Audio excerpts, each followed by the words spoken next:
The Hot Seat.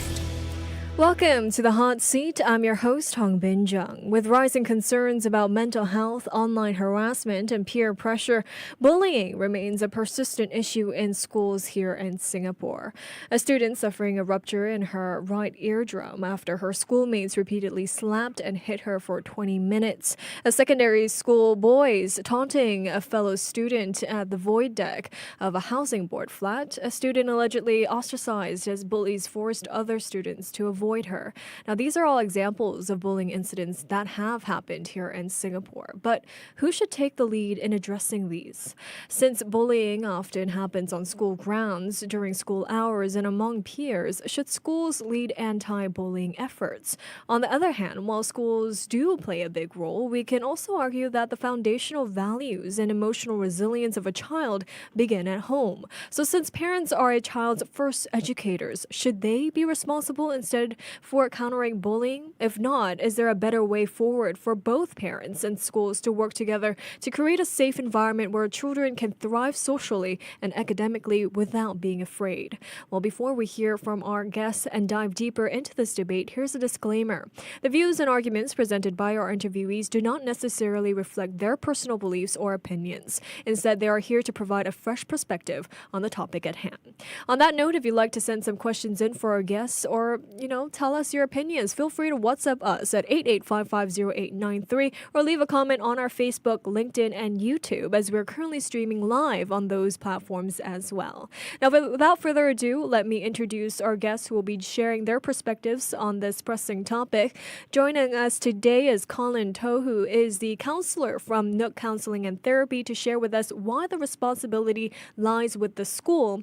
And we also have Assistant Professor Shan, who is from the National Institute of Education's Psychology and Child and Human Development, who will argue it is the responsibility of the parent to counter bullying. Welcome to the show, both. Hi, thank you for having us. Thank you so much for joining us. Well, just to start off, what does bullying look like in schools right now? And is it serious enough that someone needs to step in? Maybe, Shan, we can start off with you.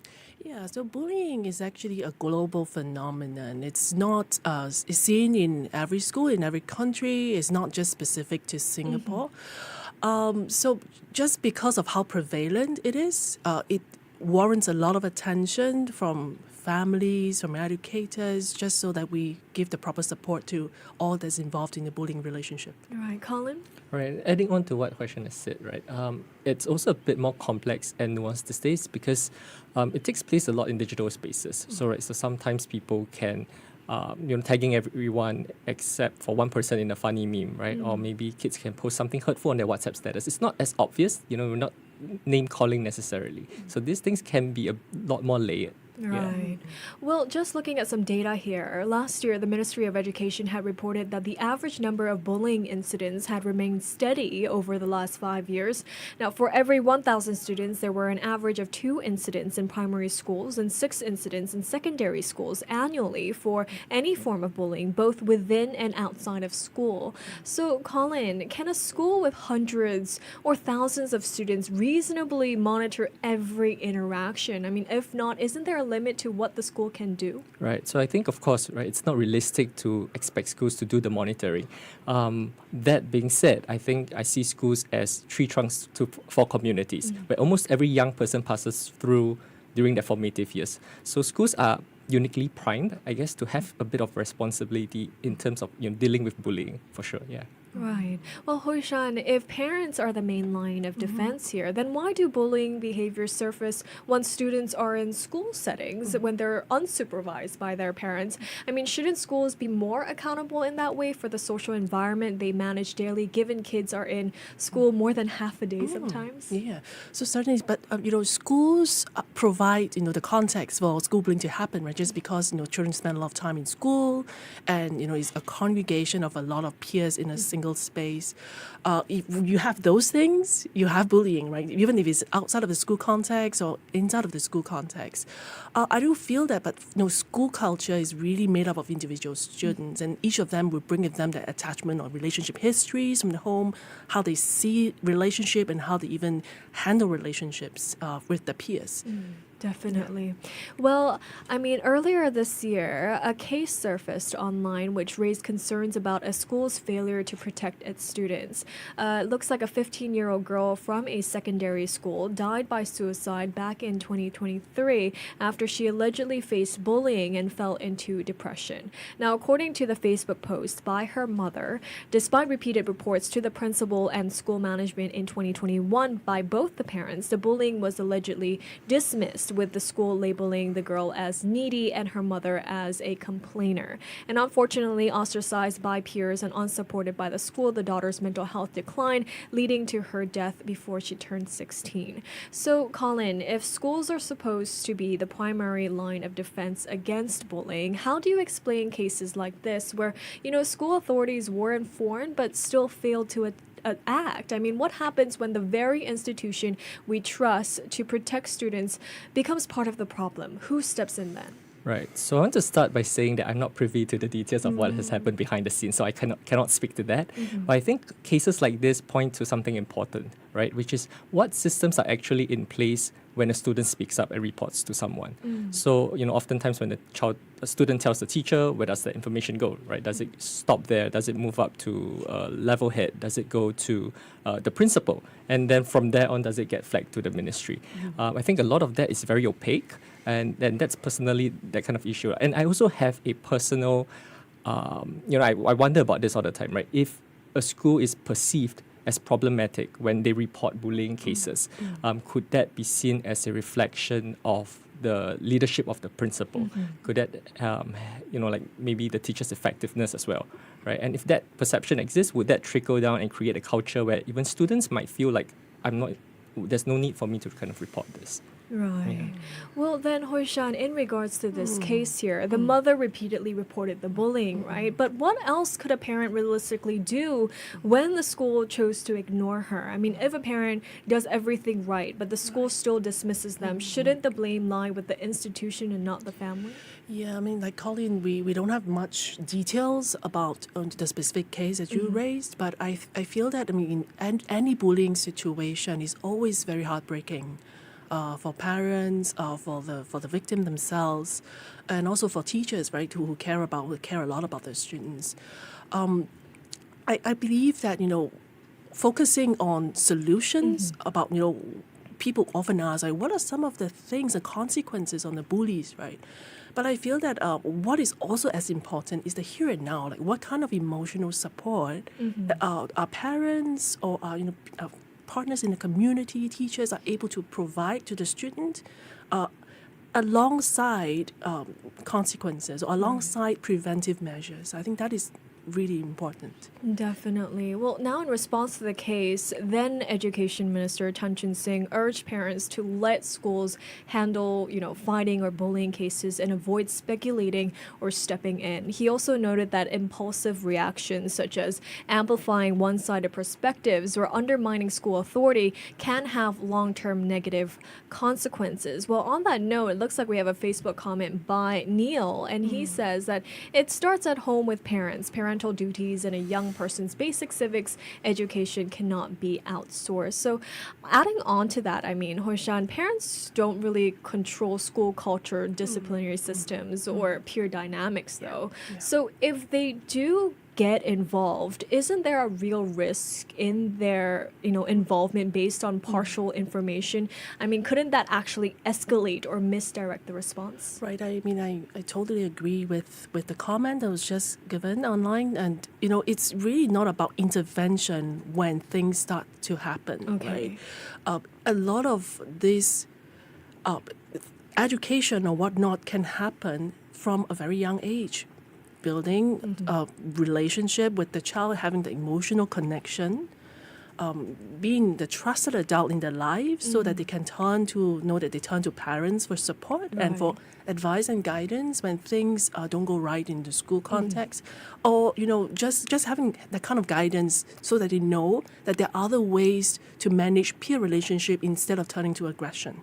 So all these things can be cultivated from a very young age. We don't have to think about intervention as when a bullying situation happens, let's do something about it. Right. Sure, it should be before. I mean, there all comes with development here. Well, Colin, but if, let's say, parents rely solely on the school to fix everything, aren't they turning a blind eye to their own role in shaping their child's values, resilience, and emotional well-being, like Shan has just mentioned there? I mean, wouldn't they be left to just blame the system when things go wrong? Right. So I think that we as a society can become a bit obsessed with blame and accountability, right? Constantly asking, whose responsibility is this? Whose turf is this? Where do we draw the line? It's something that's very prevalent in corporate culture, right? And again, it feels like parents are running their family like a business, like a company. And you can't run the school that way either, right? It's not like, I just want to report this bullying so that I don't have, so someone else is involved and then, I'm absolved of any kind of responsibility. So I think, yes, if we do, so then my question would be, what if instead of blaming a single institution, we start to look at it as if it is a collective responsibility, right? So I think like what question is just adding on to that, maybe it can be an ecosystem where the government is involved, law enforcement's there, community agencies as well, maybe even peer networks, of course with the parents as well. Right. Well, I mean, bullying is not just about like physical altercation, things that happens at school. Now it's gone on social media, on technology. I mean, although official reports to the Ministry of Education have suggested that bullying cases have kind of remained stable over the past decade, experts warn that teenage bullying is evolving and worsening with the rise of social media and messaging apps. Technology has not only created new avenues for psychological harm, but has also amplified physical bullying by bringing disturbing incidents into the public eye. I think in 2024 alone, multiple videos surfaced online, including one showing a primary student, being punched, and another of a secondary student being kicked and taunted at a void deck by a group of boys, all which have been recorded and uploaded on social media. So, Colin, given that bullying often takes subtle social or even digital forms that teachers might never, witness, how realistic is it to expect schools to catch every case in time? Right. So again, I want to start by saying that I have a lot of empathy for teachers, right? So they're not just doing the teaching, they're running CCAs, they're managing events, handling administrative work, speaking with parents, and in some cases they're expected to step in as counselors as well. So it's not realistic, you're right. It's not realistic to monitor this. But then again, I think if we look at bullying and how realistic is it to catch these cases in time, right? Like, I think if we look at it from that frame, it is quite reductive. It becomes like something like, okay, you broke a rule, therefore I have to catch you, right? And that's not really the kind of conversation that we should be having. Right. Well, I also understand that MOE gives teachers cyber wellness training and even strengthens senior teachers' ability to handle complex bullying, especially with the rise of technology here. So, Shan, if schools already provide this kind of support, shouldn't they be the primary defenders against bullying instead of parents? Yeah, I think it's important, right, for us to do that kind of teacher preparation, right? So that any teacher who goes into the classroom, they know how to handle situations, because after all, they would be the first responders, right, the first adult responders. But at the same time, I think, the work, bullying is such a complex issue, right? The work doesn't just stop at intervening at the school level. But at the same time, if we are able to harness the kind of resources and support that the families can give, and even community partners, right, that would make things a lot better. So it's like there is a unified message that is delivered to the students that, look, bullying is not sanctioned. We don't condone these behaviors. But at the same time, if you are bullied, there are resources that you can turn to, not just in the school, but there are many avenues. You choose your pick. Who do you trust the most, right? The trusted adults are available to support you. Well, despite, the resources that are already out there, some children, they fear the possibility of retaliation from bullies and do not report such incidents of bullying. So, Colin, I believe MOE understands that there are concerns about whether students report bullying incidents. So, if schools are supposed to be a safe space here, why aren't students coming forward? Isn't this something that needs to be addressed first at home through the trust with parents? Right. So I think in addition to what we discussed about perception of safety in school, there can be other reasons why students don't step forward, right? And this could be fear of retaliation, where bullies threaten a worse treatment, right? There could be a lot of shame, self-blame involved. They think that it's their fault. And sometimes reporting bullying can be hard because it feels like they're admitting to some kind of, and exposing themselves to some kind of uncomfortable dynamic, right? And again, a lot of this can be minor microaggressions, and they can be very hard to recognize. So beyond just what happens at home, there's also these things to also consider. Right. So yeah, I think trust at home is important, but that being said, it cannot be the only safety net, right? Schools are primed, just by proximity, by the amount of time students spend there, right? They have the potential to be that as well. Right.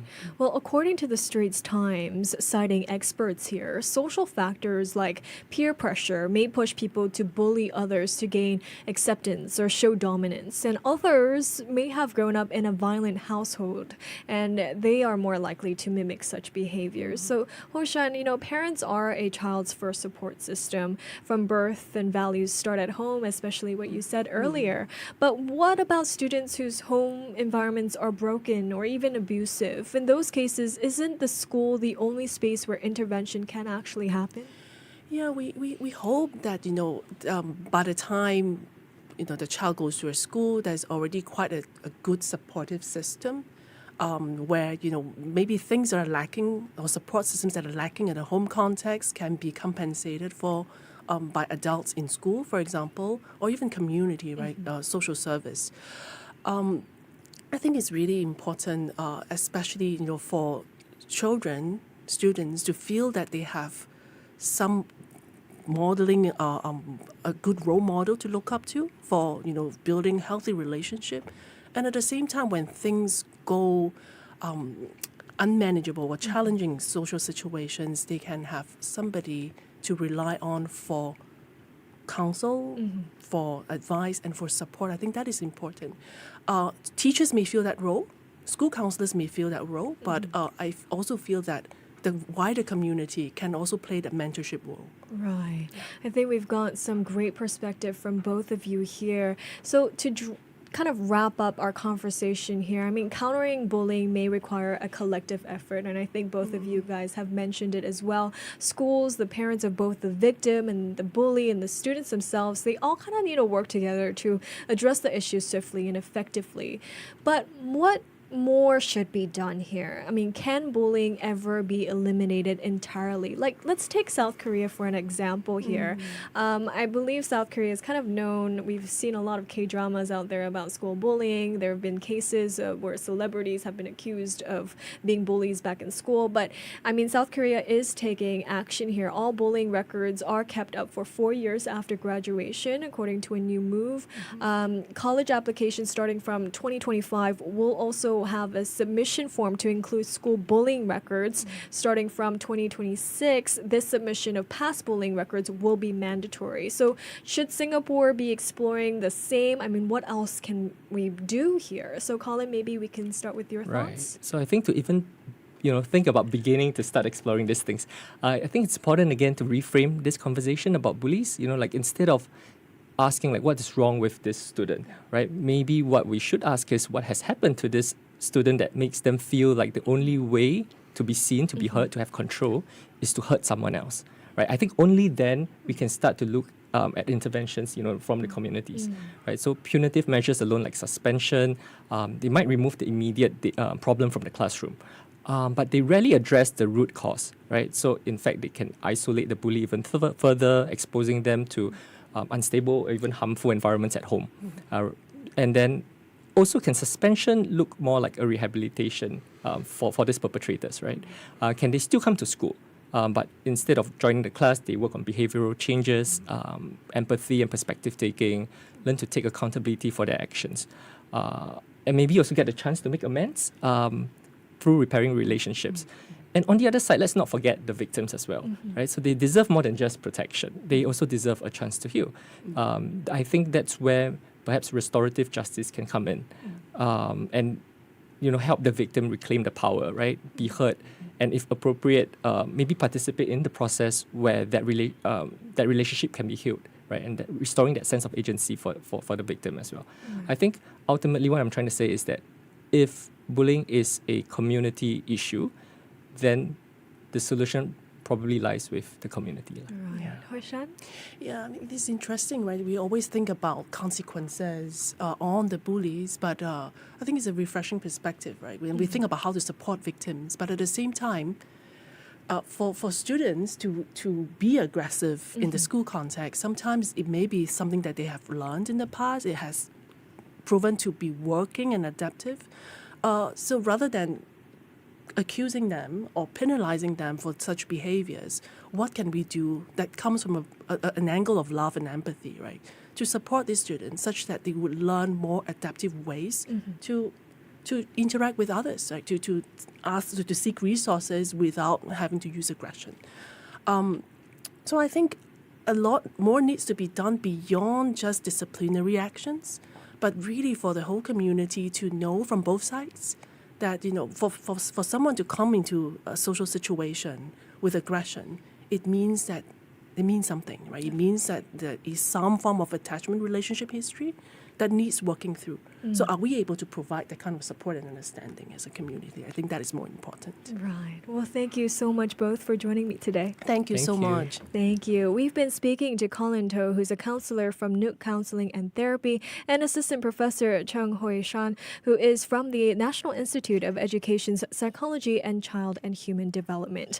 Now, before we end off, here's a public service announcement. If you're struggling with someone who uses power, position, strength, or popularity to degrade and belittle you, you're a victim of bullying. Now, if you're being bullied at home, school, work, or online, you're not alone. There are 2 helplines in Singapore provided by people who understand how lonely you feel. Tinkle Friend is a national toll-free helpline and chat line for all primary school-aged children in Singapore. You may call the helpline at 1-800-2744-788 or contact the Samaritans of Singapore. They have a 24-hour hotline at 1767 or 24-hour care text at 9151-1767. That's 9151-1767, and you can text them via WhatsApp or take on their care mail at pat@sos.org.sg. Now, this has been the Hot Seat, where it's not just about winning an argument, but about understanding the complex layers that underpin today's hottest topics. I've been your host, Hongbin Jeong. This is Money FM 89.3, Singapore's first and only business and personal finance station.